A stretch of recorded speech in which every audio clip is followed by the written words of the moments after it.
Allez, la catégorie des Benjamins maintenant, le premier quart de finale qui est bien parti. Eh bien, avec sa plaque 88, c'est Benjamin Moko et Adam Chalumeau, les deux pilotes qui semblent se dégager. Oula, ça pousse un petit peu dans les intérieurs avec un pilote de Besançon qui fait un superbe intérieur. C'est Luca Manzinali.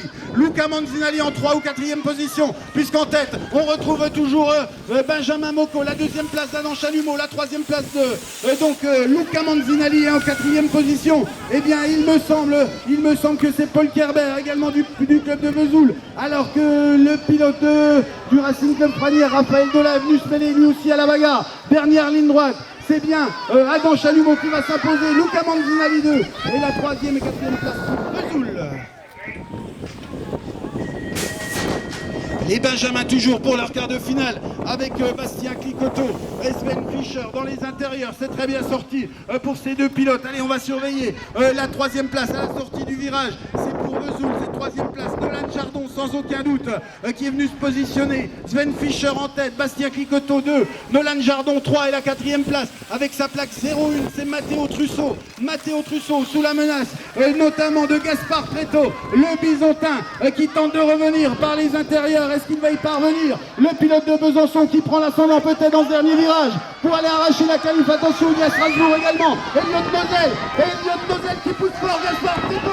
Elliott Nozel, Gaspard Preto, Elliott Nozel. Et c'est Elliott Nozel qui se qualifie, le pilote de Strasbourg. Allez, encore les Benjamins avec un bon départ pour Beaulieu-Mandeur et le Beaune BMX.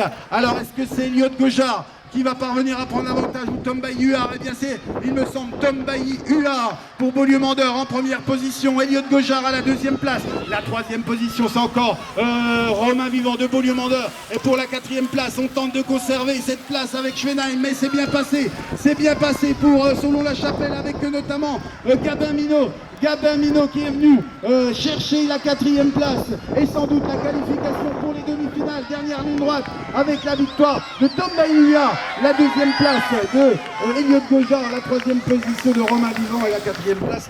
Donc je vous laisse, c'était juste avant. Allez, on est reparti déjà avec toujours les Benjamins.